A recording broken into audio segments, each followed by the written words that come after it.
welcome to the first episode of 2025 of ADH Tea with me, Donna, the tea sorcerer and Technicolor Swan. Yeah, and me, Sarah, Wheelie Mama, disabled mum of 3, speaker, author, and empowerment coach. So this week we are talking about being ill and how we cope with being ill and the different things that we experience through illness, both physically and mentally. Just a little warning, there are some topics that we talk about today that could potentially be triggering. So we do encourage you that if there is something that we say that brings up things for you, to please reach out. We have put some resources and support in the show notes, but please do know that you're not alone. And our purpose for sharing this today is to really show you that you're not alone, and to know that whatever you're going through and however you get through it, it is okay, and we've got you. And your feelings are valid. Yes. So, Sarah, people might be wondering why am I Technicolor Swan? Yeah. This is With all things with me, I say I'll do something and then it falls out my head and never to be seen again. But you very helpfully reminded me there that I hadn't done your sort of bio or your introduction for you, and I started to kind of brain dump all the things that makes you incredible and all the things I love about you, and I came up with the tea sorcerer, because you source for your business, you source incredibly ethical teas and incredible teas, and then you make magic happen with them. And then for the other side of your life and your business with your VA and all that sort of stuff, and just in our friendship in general, you always bring a sense of calm to my chaos.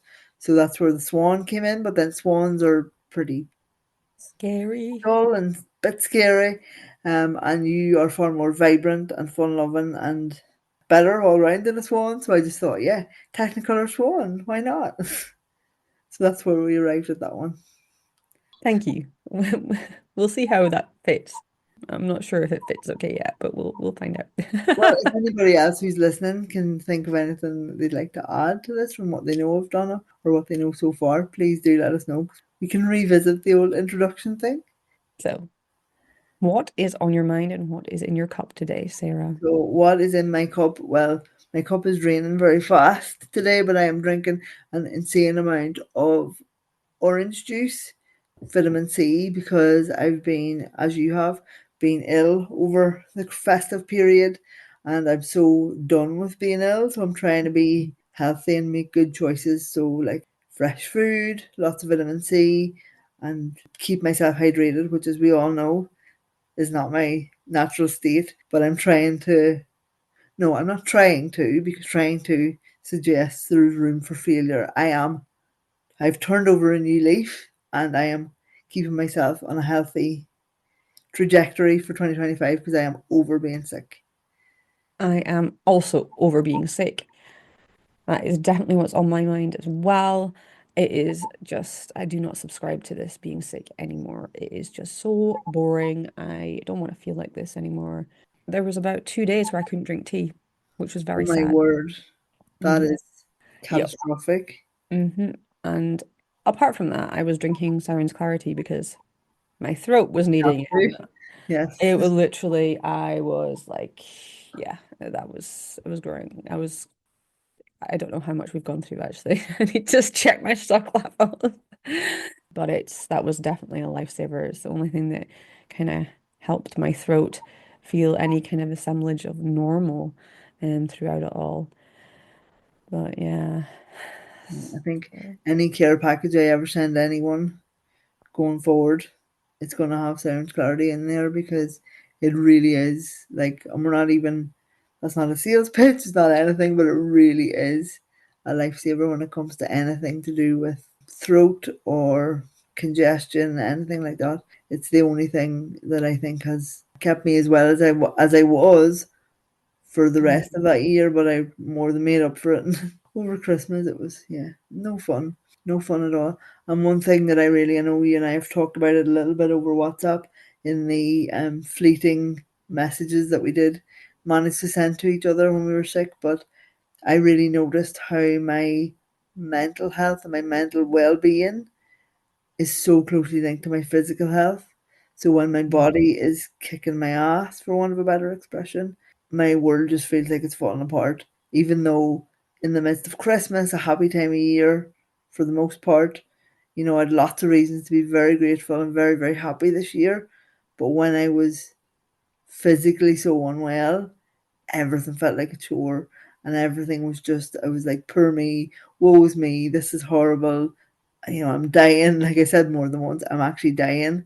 Yeah, I do have a tendency to exaggerate. Okay, I'll take that one. But I could feel the life and the positivity and everything just draining out of me over Christmas. I was like, this is not a nice way to be. It's horrible. Yeah, And I yeah. think it's magnified slightly when you feel like everybody else around you is having a great time and everything's so upbeat and great, and you're just like, no, I just feel miserable. Even literally breathing is a challenge. So it's Mm, like, this is no fun. I really noticed, and I think that's why I'm so determined to make healthy choices for my body this year, because I always deprioritized that. I was like, oh, it's fine. You only live once. I'll just do what I want to do and eat what I want to eat and drink what I want to drink, because you only live once. And but that really showed me that for me to be mentally well, I need to be treating my body with a bit more respect. mm-hmm, So mm-hmm. that's my resolution for this year, is to just be more respectful of my physical body, and that'll have a positive impact on my mental well being as well, I hope. It won't surprise you to know that like when I'm ill, I don't eat. I do the opposite of you. Yeah. What that made me, it ended up like I was really weak. Even going out for like a short walk down the street to try and get out of the house. Mhm. After I felt well enough to do that, I had to have a nap afterwards, which is shocking. So I should probably be looking at the same to gonna have to build myself up to eating again.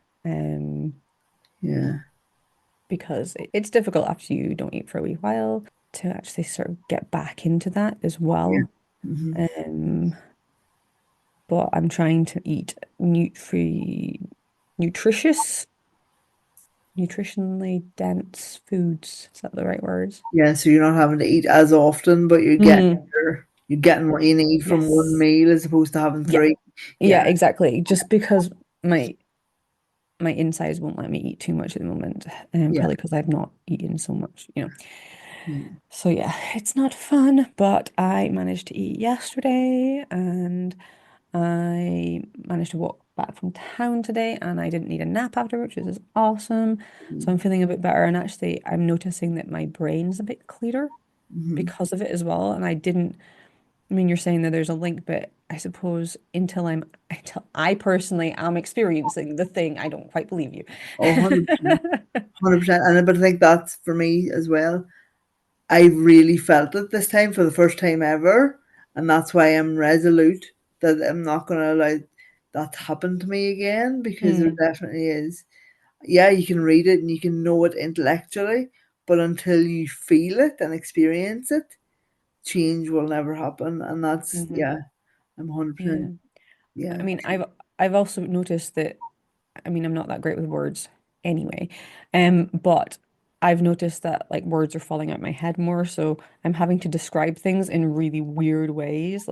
But I'm saying to my husband, I'm having to describe what like a plate is or something stupid, the receptacle that Yeah. the food is sitting on or Yeah. something.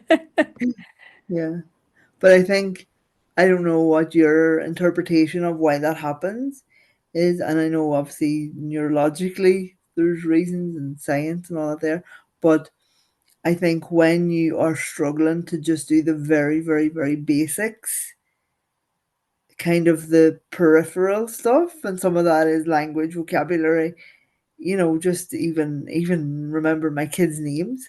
That kind of falls away because your body is in survival mode, and Mhm, you're literally, so then the things that are inconsequential, or the extra bits that make us fully fledged human beings, kind of fall away, and you're just focused on the very, very, very basics, like getting up, maybe washing your face, maybe not, having a drink, like drinking a glass of water, drinking a glass of orange juice, the very, very, very basic things. We spoke as well about the amount of sheer mental stamina that it took to get in the shower. Some Mm-hmm. people will recoil in horror at the this very discussion, but like it really took every fiber of my being to mentally prepare myself to get not even the physical act of showering. That's a whole nother conversation, but the mental prowess that it took and agility to get in the shower. Then, yes, wash and all that there, get dressed. That's a whole nother challenge for me. But when I had all that done, yeah, I felt like I'd won a battle, but I also needed to sleep. Mm-hmm. Like you were saying about going for the walk. Mm-hmm. And I think that's maybe for neurotypical people, they just do things without thinking. Whereas with us, there's so much more processing power needed to actually get to that point of doing that Mm-hmm. when you're sick and you just don't have that extra gas in the tank, it just is too much. Yeah, no, that makes a Love lot to of hear your sense. thoughts on that because, Yeah. No, it makes a lot of sense actually. Your brain is focused on doing, just keeping you alive and getting past this illness and fighting off. Do you know something else? So your body is fighting off the illness. It yeah, is doing other things that you don't need to think about, thankfully, because I think I would have probably died. yeah, It's having to make your antibodies and all the other things. And that's taken a lot of energy as well. And especially if you're me or you react in a very similar way to me and I just don't eat. I'm not interested at all. And then obviously there's less energy for it to do all these things. And yeah, you're right. It just all these other bits. I don't need to know what a plate is. Let's just disregard that. We'll yeah. stick that in a place is far away. Yeah, especially when we have people in our lives and in our homes that kind of know what we mean without us having to be really articulate. Like my husband can almost translate my thoughts before I even speak. So 9 times out of 10, I'll have the thing I need before the words come out my mouth, and then that kind of you're like, oh, okay, I can just relax and focus on surviving, focus on staying alive. Hmm. Hmm. And then I don't know as well about you, but for me, I'm more aware of things that are going on in my body as well. So like sensations and Mm. like we spoke about something that's very gross that I'm not going to talk about again. And that takes up so much focus then because you're like, oh my God, it feels like this. What is it? Why is it doing that? And then that's a whole nother Hmm. train track that is going Hmm. on. So there just Hmm. isn't any spare for Hmm. the normal daily conversation and function, and that's why we barely spoke to each other. Why Hmm. I have Hmm. still so many unanswered WhatsApps and things because I just don't have the capacity yet Hmm. to Hmm. go there because it's just no. Yeah, no, it makes a lot of sense. I mean, I actually lost my voice for like a day or something there, or it wasn't lost. It was ridiculous and beyond ridiculous, actually. I didn't send that myself. So I didn't send, I was actually like so close to send you a voice note just so you could laugh at it, but I didn't because it actually hurt to talk. So I was like, I'll just not. That was interesting. But it was really hard because I mean, people probably realize like we're very much like vocal soundboard. That's actually why the podcast started because this is literally a conversation we'd have anyway. It's just that we're inviting everybody else to listen to it as well, Yeah, essentially. It's just a little bit voyeuristic, but thinking about it. But let's just not dig into that right now. But getting back on the track that we were on, being ill and stuff like that as well, and noticing things. Now, I have a lot of sensory issues, and I didn't realize, I think, beforehand that other people didn't have the same issues until my husband mentioned to me when I was going on about like I get prickly skin when I'm ill. And it's horrible and I can't deal with it. But I have no way, I don't know how to stop it. And it was so bad. I was lying underneath my weighted blanket for like 3 days because it was the only thing that was stopping it. I couldn't deal with it. After I came out of that, I was saying to my husband because he got ill after me, so I obviously gave it to him. I'm so sorry. I should have kept it to myself. But he was like, "Oh no, I think that's a sensory issue. I think that's a you thing." And I'm like, wait a minute, not everybody experiences prickly skin. yeah. I thought that was a normal, something that people would look out for, if you're getting ill. If you're really ill, then yeah, you get prickly skin. That's how Mm. I experience life. But no, supposedly it's not. And then of course you asked me, and of course I experienced it too. So Yeah. I'm never a good checkpoint because I'm always going to mirror what you're. Yeah, you're a good checkpoint. You make me feel like I'm not alone. Yeah, well, that's true, and again, that's the purpose of this to make people Hmm. go, okay, so I'm not going insane. Funnily enough, when you say that, a lot of mine would be like in my legs. I get a lot of Yes. legs and arms, but particularly legs. And sometimes I don't have a weighted blanket yet, but it's something that I definitely want to invest in. Even if I put one leg on top of the other, sometimes it helps a little bit to alleviate, but then I'm switching back and forward between the two and it's a whole thing. But yeah, it's awful. For anybody who hasn't experienced it, you're so lucky. And for anybody who does experience it, we feel your pain because it is, and it's mentally Yeah. horrendous. Yeah. Yeah. And I don't know what I would have done without the weighted blanket, actually. It was so much. It was actually, I would probably say towards the end, it was borderline on like pain levels because it was Mm, just so intense. I can't imagine what it would be like if somebody didn't have the vocabulary. Like, if you're a kid, you don't have the vocabulary for that. yeah, How are you supposed to express that? You're experiencing all this discomfort and nobody seems to understand because you can't. verbalize it. And Hmm. there's no visible signs. Like Hmm. there's no Hmm. rash, there's no anything to indicate to even as an adult. It's hard Mm. to even describe, isn't it? Because like you say, it's not it's like an itch, but there's also some pain, and it's like I mean sometimes I say to Danny, it feels like there's like insects crawling all over me. Hmm. Hmm. And he's like, what, are you crazy? Like, what? But again, knowing that it is a thing and knowing that we're not the only people who experience it is kind of comforting. And then I Hmm. suppose if we just try things and share, like, this worked for me or this doesn't or whatever, like, the only thing that I can sort of liken it to is I used to have a lot of chronic pain, obviously, in my back and stuff. And it is like it's there all the time, like low level there constantly, Hmm. Hmm. and then sometimes it ramps up and you're like, Hmm. oh my god, and then you can't, like, so when it's low level you can kind of distract yourself, do something else to Yeah. distract, but then when it turns up the volume, it's you're inside it and you can't, there's nothing you can do. Yeah. And people say, like, get curious with it, ask it why it's there, try, but when you are like when you're in the midst of it, and yes, I mean I did do that to some degree with the pain, Hmm. but not when it's full volume because you're literally you can't think about anything.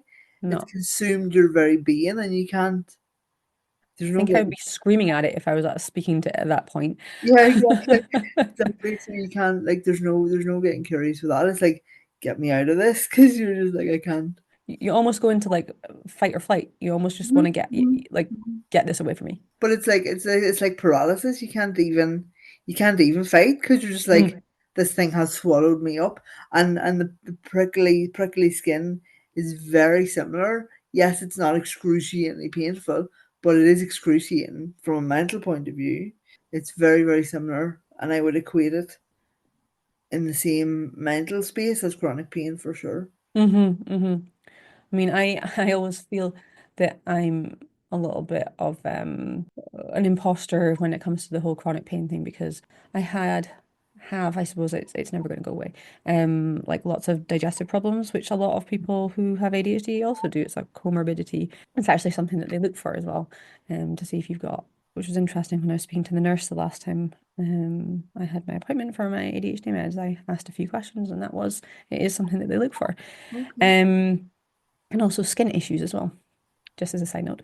Mm. Um, anyway, where was I going with this? Yeah, so I feel like a bit of a imposter because I had again I have it's never going to go. I manage it and it's managed very very well. Um, but my digestive problems were so bad that I was in constant pain every single second of every single day. I didn't know that it wasn't normal because that was my normal. I had Yeah, nothing to compare it to. yeah, So there was no point, I didn't know that it was even a thing to raise with people because I thought everybody else is experiencing this. So what, yeah. Everyone's in pain every time they eat. Yeah, all the time actually, not even just all of it when you eat. yeah, I discovered what works for me, thankfully. And mostly it's managed. I don't have that pain at all. So anyway, my point was that I am aware of the whole chronic pain thing because I've Mhm. experienced that. And yes, I completely understand that. I mean, I sometimes get like I get flare-ups and stuff sometimes, very rarely, thankfully. But I know that it's only at like 30% of what I used to endure Mhm. every day. And then I feel like I'm being pathetic because I'm not used to it. Mhm. So yeah, I get the volume thing is a very good way of describing it. Yeah, no, yeah, totally. But actually, instead of thinking that you're pathetic, think about those pain markers. So the 30% as a reminder, because this is what I've had to do when I get a twinge or something with my physical pain, like to do with my disability. Because I used to say, oh, I'm a fraud now because I've been telling people how I cured my chronic pain and how it's no longer part of my life and stuff. And now I'm in pain again. So this is like total imposter syndrome, just like you said, and a complete fraud saying something on the internet and then it's not true. But actually, the way I've made peace with that is, like you say, it's only a tiny fraction of what I used to experience. And I now see it as it comes up maybe twice a year now compared to 24/7, Mm. 365 days a year. And I now see it as a reminder of how far I've come because it's like a reminder of what my life used to be like. And generally, for me, the pain is happens when I'm doing something that's not in alignment. So if I'm mistreating my body in some way, if I'm not being grateful for my life, if I'm feeling like stuck or like a brat, if I'm in my brat era, the pain will come up. And then I'm like, oh, okay, so what do I need to fix or change or readjust in my life right now to get myself back on track? And also, look how far you've come because that used to be your everyday, every minute of every day, and way worse than this. So it's Hmm. just a wee reminder of look how far you've come, don't give up now kind of thing. And that's how I've made peace and made a good relationship with those little pain markers because otherwise it's like, oh, you're a fraud. You've told people that you cured pain and now you're in pain. So you're being a Hmm. liar and that's not a healthy that's not a healthy thought pattern. So that's how I've done it. So same with you. Like if you have a flare or something, it's just like, okay, you were aware enough of this and had the presence of mind and the determination and resilience to actually make the changes and listen to your body to adjust what you're putting in there to something that was more agreeable. So congratulate yourself instead of going, oh, this is pathetic, and go, look how far I've come. Yeah, I like that. I like that reframe. Thank you. Because no, I usually just go, I get annoyed with my body for regressing. I'm like, just we've been through this. We don't need to deal with this again. Yeah, Right. Let's move on. But no, I like that. I appreciate that reframe. That's really good. And I suppose I can also be grateful that I no longer experience that as well. exactly. Um, But through your own tenacity of why is this happening? First of all, you were able to vocalize and check and realize that it wasn't normal for everybody. Then you're like, why is this happening? And then what adjustments do I need to make to my life and my lifestyle to stop this from happening to myself? And you've done all that. So it's like it's something to celebrate, not something to feel bad about. I mean, I know there are things that my body doesn't agree with, but I love eating them, so I still eat them anyway, and I just put up with the consequences. I don't have the tenacity or the resilience or the willpower that you have, but you do. So well done. Like I think it's something to be celebrated rather than frustrated with. I think, well, the only thing that I really like eating that my body doesn't agree with that whole thing is grapefruit. So other than that, it doesn't really bother me too much. I was gonna say it is nice to know that, I don't need to eat these things as well. That's the other thing. Like, everybody else is eating this thing, so I feel like we're getting back to the whole vegetarian thing. Yeah, I don't need to do this. I can say no. It doesn't, I don't need to do what everybody else is doing, and that is a huge thing as well, I think. yeah, definitely. Um, Like me being told I was ruining Christmas by not eating turkey. Not this year, but in previous years. Like what? How am I ruining your Christmas by choosing not to put something into my body? Like make that make sense? Crazy. yeah, I've never had that. When I first went vegetarian and I used to go back to my folks, I used to just make my own food. Mm, And it yeah. was fine. They were fine with that. So Do you think that's part of the reason why, with your like digestive issues and stuff and the pain you suffered in the past, do you think that's one of the reasons why you pull back from food when you're not well? Like, is it a psychological thing of like, I can't cope with any more pain, so I'm I, not going to yeah, risk it? yep, I think so. My thing, if I don't eat, it doesn't hurt so much, or Yeah, that's what, yeah, yeah, yeah, 100%. yeah, Um, and I don't think like even when I was wee, I used to not eat, but now looking back, it's like, well, it probably hurt me. yeah, exactly. Yeah, Um, so self-preservation, isn't it? yeah, so it was definitely that is definitely why, Hmm. that's my kind of ingrained thing. Yeah. Hmm. No, it makes sense. Yeah, Yeah. I mean, looking back, I can see that in hindsight. And I mean, even, being ill just now, it is a learned response, I suppose, because not everybody Mhm. does that. And I mean, I have also have to say, kind of wish I hadn't just stopped eating because, yeah, I've lost a bit of weight, but I would have been happier to do it in a more healthy manner. Judge me silently, but I don't want to hear the judgments from anybody.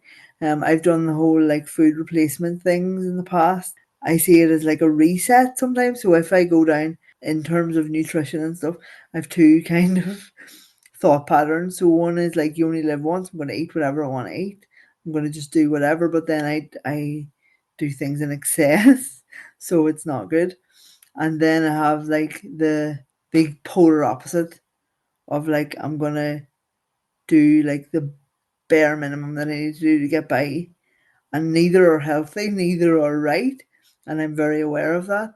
But I do know from doing the food replacement and like the shakes and stuff and the no solid food diets in the past, reprogramming yourself and mentally preparing yourself to eat again is a whole thing. And even sitting beside somebody who's eating is a whole thing because you're like watching them and like chewing and you're just like no I just can't. So I completely, and I mean mine was by choice, so it was different. So I don't even want to say like I get it, but to some degree I understand and I know how mentally exhausting it is to the same as showering when you're sick. You really have to like steel yourself to do it, and Hmm. it takes some time before it becomes autopilot again. Hmm. It Yeah. really everything is very conscious for a long time, like several weeks, I would say, until it becomes normal again. Hmm. Yeah. Yeah. And like I have to kind of do it slowly, does if that makes Mm. sense. So Yeah. like yesterday, I had given myself, I was like, right, I must eat these for falafel. I know it sounds ridiculous, but it's a lot because I hadn't been eating anything. And I was like, right, falafel Mhm. or, it's chickpeas, it's all good, Yeah. good stuff. Yeah. But that was tough. I had avocado with it as well. Again, tried to put a lot of kind of dense nutrient sort of Hmm. food with it, but it was really tough. I don't know how long that took me to eat them all, but it was a while. It's a slow process, and yeah, it's so annoying because it's just so boring. And then I'm like, oh, do I need to eat again? Mm. I was gonna say, did you try and do them all like all four in one go, or did you like split them out and go, I'll eat one now and then I'll come back in an hour and eat another Oh one? no, so I sat down Okay. and what else did I have with it? I had something else. I had some hummus as well. So it wasn't super dry. And I had a piece of bread, toasted sourdough. It's the other Oh, thing. nice. If See, I make sure that it's nice things that I actually really yes, enjoy, yeah, yeah, then I'm more likely to do it. So I have to treat myself like a kid and go, yeah. come on, No, you that's can good. do this. Yeah. But yeah, just to sort of get myself back. Because then there's also the whole like sensory stuff as well. Ugh. Hmm. And like thinking through all the steps. It's not like oh, just eat. No, that's not it. Yeah. There's more to it than that. Hmm. Um, No, definitely. And like smells and textures, and it's mm-hmm, all like and things. I don't know. Again, I don't know about you, but whenever I'm sick, things that smell nice the rest of the time could be the most disgusting smell ever. And you're just like, oh no, and like I say, I liked the smell last week, and now it's turning my stomach. It's really, yeah, it's really, Mm. really bizarre. Or I can even be halfway through eating something and I enjoy it at the start, and then one mouthful, and it's like, I can't. Like, and I'm repulsed by the thing that I was enjoying Oh wow. 4 mouthfuls ago. Hmm. So weird. But I think it's pretty much only when I'm sick, though. The whole sensory overload is a very interesting thing. A lot. So thank you for listening to this week's episode where we talked about being sick and being sick of being sick, and that we no longer subscribe to the reality where sickness and illness is a thing. We talked about aversions to food and all the fun or not so fun things about being ill. And our purpose of this episode is hopefully, if you have been sick or if you are sick in the future, that it gives you peace of mind to know that however you feel and however you get through it, it is okay, and we've got your back. Thank you so much for listening to this week's episode of ADHT. We did touch upon some potentially triggering topics as well. So if you do have any, if you do need help with anything that we have discussed, we're going to put a couple of links for resources in the show notes as well. You're definitely not alone, and please reach out to somebody who would be able to help you through it. If there's anybody else that you think would find this episode useful as well, please do share it with them. And if you could leave us a wee review as well, that would be amazing. Thank you so much. And we will see you. We will be in your ears next week. Bye.